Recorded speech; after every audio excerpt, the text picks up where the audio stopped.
اللہ تعالی نے قرآن کریم کو نبی اکرم صلی اللہ تعالی علیہ وسلم پر نازل فرما کر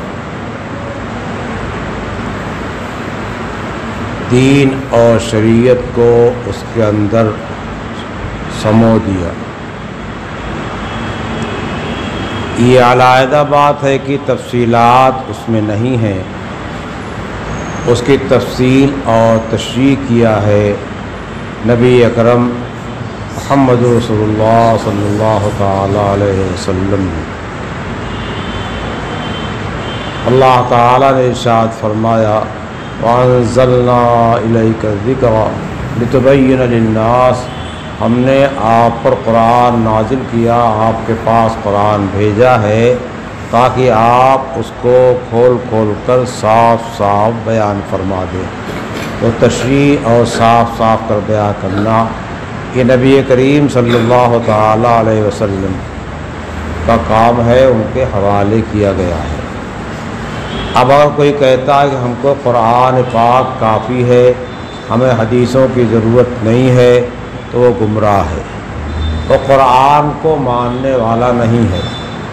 اس واسطے قرآن نے خود کہا وَأَنزَلْنَا إِلَيْكَ الذِّكْرَ لِتُبَيِّنَ لِلنَّاسِ، قرآن پاک میں اللہ پاک نے ارشاد فرمایا مَا آتَاكُمُ الرَّسُولُ فَخُذُوهُ وَمَا نَهَاكُمْ عَنْهُ فَانْتَهُوا، رسول جو تمہیں بات بتائیں اس کو مانو، اور جس بات سے منع کرے اس سے باز آ جاؤ۔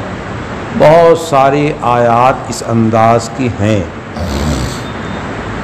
تو اللہ تعالی نے خود ارشاد فرمایا یا ایھا الذین آمنوا ان اللہ مع الذین اتقوا، جو تقوی اختیار کرتا ہے اللہ کی مدد، اللہ کی نصرت اس کے ساتھ ہے۔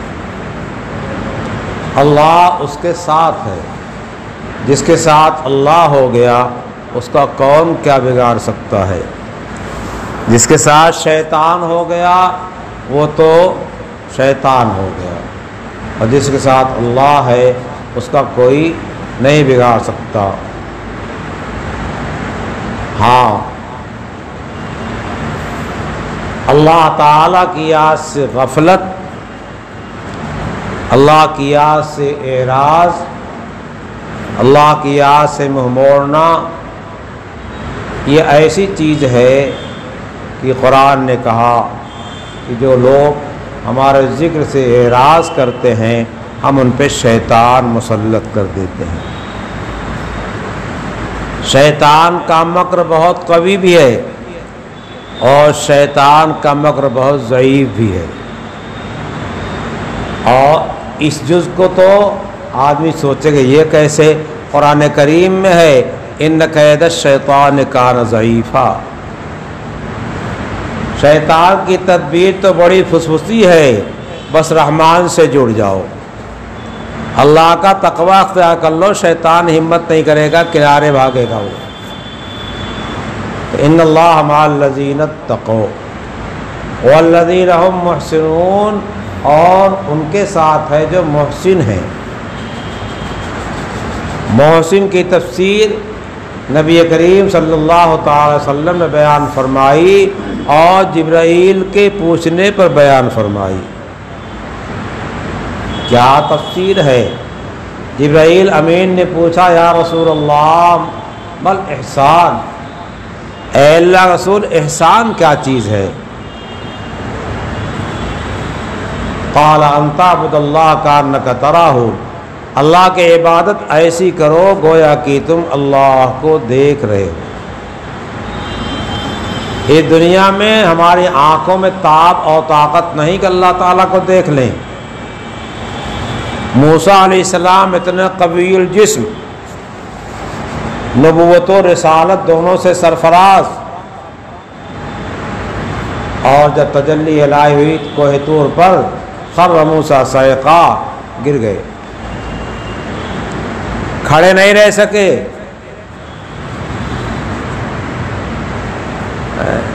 موسیٰ علیہ السلام کو حال 70 آدمیوں کو لے کر گئے تھے،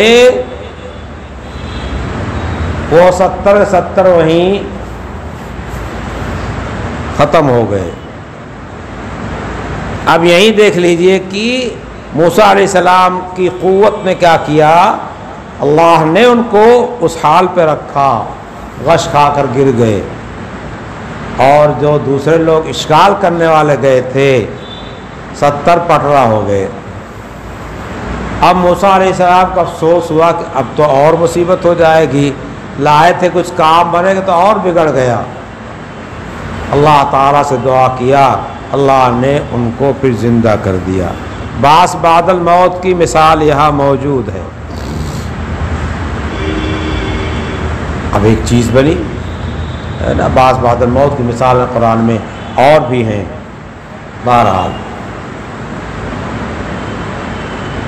شیطان کا مکر جو ہے بہت مضبوط نہیں ہے، لیکن جب ہم خود ہی کمزور ہو جائیں اور اپنے دل کو، ایمان کو کمزور کر لیں تو وہی معمولی چیز کیا ہے نا۔ امام مالک رحمۃ اللہ علیہ کو حدیث پاک پڑھاتے ہوئے بچھو ڈنک پہ ڈنک مارے جا رہا، ڈنک پہ ڈنک مارے جا رہا ہے، ان کے حدیث کے درس میں کوئی فرق نہیں پڑ رہا ہے، اور ہمارے پیر میں مچھر بیٹھ جاتا ہے تو پورا جسم ہل جاتا ہے، چونٹی کاٹ لیتی ہے تو پورا جسم ہل جاتا ہے، فرق ہے نا۔ تو اللہ سے اپنے تعلق کو جوڑو، مضبوط کرو، شیطان خود ہی بھاگ جائے گا۔ کیوں؟ قرآن نے کیا کہا ہے، وَمَن يَعْشُ عَن ذِكْرِ الرَّحْمَٰنِ نُقَيِّضْ لَهُ شَيْطَانًا، جو رحمان کے ذکر سے کیا کرتا ہے، بے رخی اختیار کرتا ہے، غفلت اختیار کرتا ہے، اس پہ شیطان مسلط کرتے ہیں۔ لیکن مخلصین بندوں پر، اللہ والے بندوں پر جو ہے نہیں کر پاتا وہ قابو، الا عبادک منہم المخلصون۔ جب اللہ تعالیٰ کے سامنے شیطان نے یہ عہد کیا کہ میں ان سب کو بہکاؤں گا، لأغوین اجمعین، سب کو راہ سے ہٹاؤں گا، وہی اقرار کر کے آیا الا عبادک منہم المخلصون، ان پہ بس نہیں چلے گا میرا۔ تو اللہ کے ہو جاؤ، شیطان کا بس نہیں چلے گا۔ جب ہم پہ شیطان کا بس چل رہا ہے، اس کا مطلب ہم نے اللہ کے ذکر سے غفلت برتی ہے، اور اللہ کا ذکر کیا نام کی صرف قرآن پاک زبان سے پڑھنا نہیں ہے، اللہ کا ذکر جو ہے صرف کلمہ طیبہ کی ضرورت نہیں ہے، اللہ کا ذکر یہ ہے کہ اللہ کو اتنا یاد کیا جائے، اتنا یاد کیا جائے، دل میں اتنا بٹھایا جائے، اتنا بٹھایا جائے کہ جب کوئی کام ہمارے سامنے آتا ہے، کوئی عمل آتا ہے کرنے کا، تو یہ سوچتے ہیں کہ یہ عمل جو ہے ہمارے مولا کی رضا والا ہے یا ناراضگی والا ہے۔ فوراً دل یہ کہہ دیتا ہے کہ اللہ اس عمل سے راضی نہیں، چھوڑ دیتا ہے۔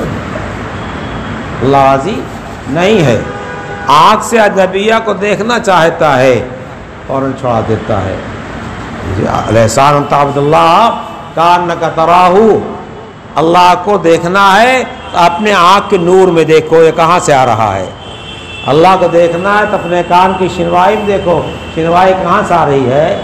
کوئی ڈاکٹر صاحب دے گئے آپ کو، ہے نا، ہاتھ پیر کی حرکت جو مڑنا، یہ کیا ہے، کس نے دے رکھا ہے؟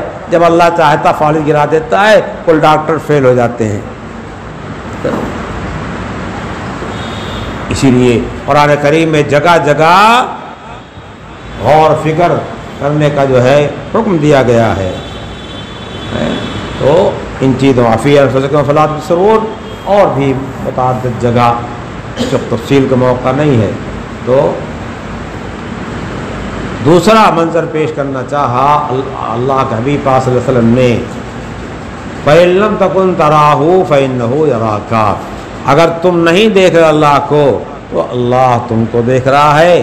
ہر آن یہ تصور ہو کہ ہمارا مولا ہم کو دیکھ رہا ہے، ہمارا مولا ہم کو دیکھ رہا ہے، ہمارا آقا ہم کو دیکھ رہا ہے، اللہ تعالیٰ ہمارے آنکھ کی چوری کو دیکھ رہے ہیں، اللہ تعالیٰ ہمارے ہاتھ کی شرارت کو دیکھ رہے ہیں، اللہ تعالیٰ ہمارے کان کی نافرمانی کو دیکھ رہے ہیں، اللہ تعالیٰ ہمارے دل کی غلط سوچ کو دیکھ رہے ہیں۔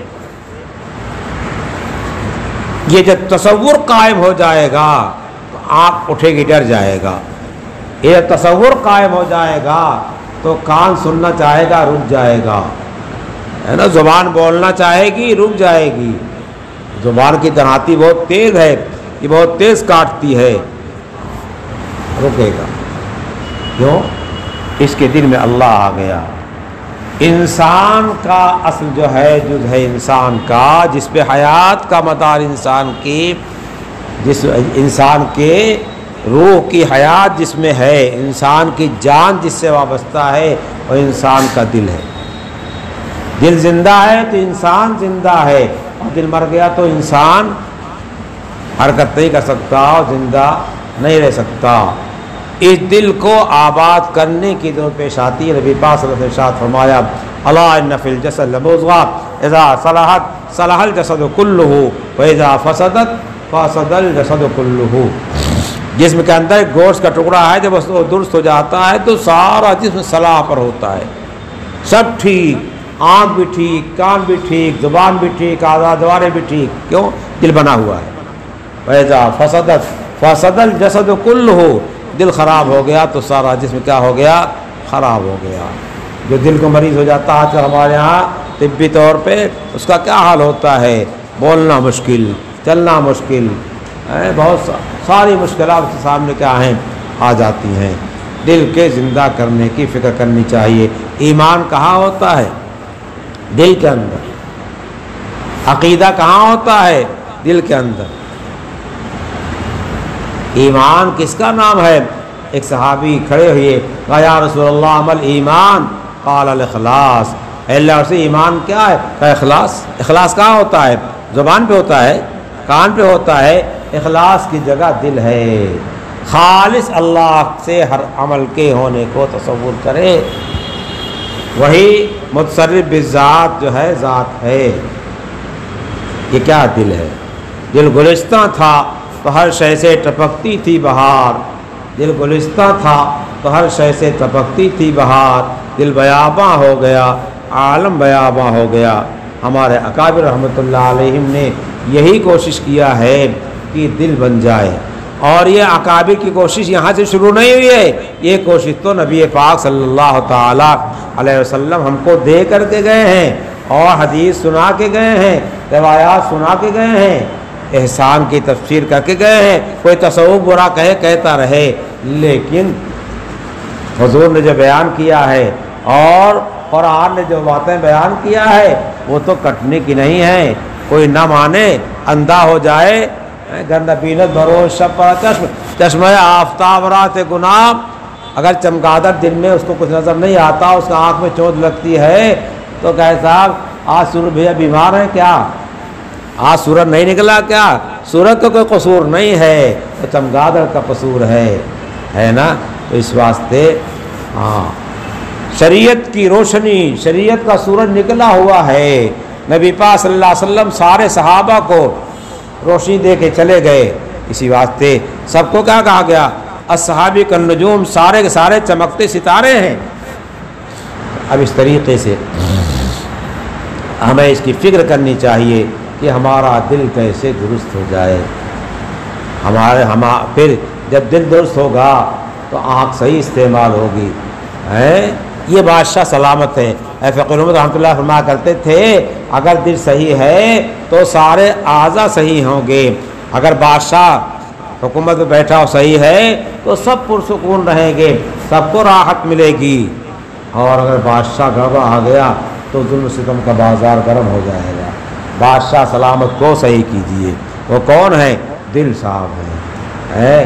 دل کو درست کیجئے، دل کو بنائیے تو ہم بن جائیں گے، اور ہم بنیں گے، ہمارے ساتھ نہ معلوم کتنے بنیں گے۔ ہم نیک عمل کریں گے، ہم کو دیکھ کے نہ معلوم کتنے نیک عمل کریں گے، اور ہم برائی کریں گے، ہمارے پیچھے نہ معلوم کتنے جائیں گے۔ اگر نیکی کرتے ہیں، پیچھے سے نیکی کرنے والے کرتے ہیں، اللہ کے ہاں اس کو کیا کرے گا؟ ہم کو تو ثواب ملے گا اپنی نیکی کا، دوسروں کی نیکی کا بھی ثواب مل جائے گا۔ اور اگر بری رسم جاری کر دیا، برا طریقہ اپنا رہے ہو، تو جتنے پیچھے چلیں گے سب گنہگار ہوں گے۔ اس واسطے اچھی راہ اختیار کرنے کی اچھی راہ و رسم پر لوگوں کو لانے کی کوشش کرنا چاہیے اور بری راہ و رسم سے بچانا چاہیے۔ اللہ تعالیٰ توفیق سے نوازے۔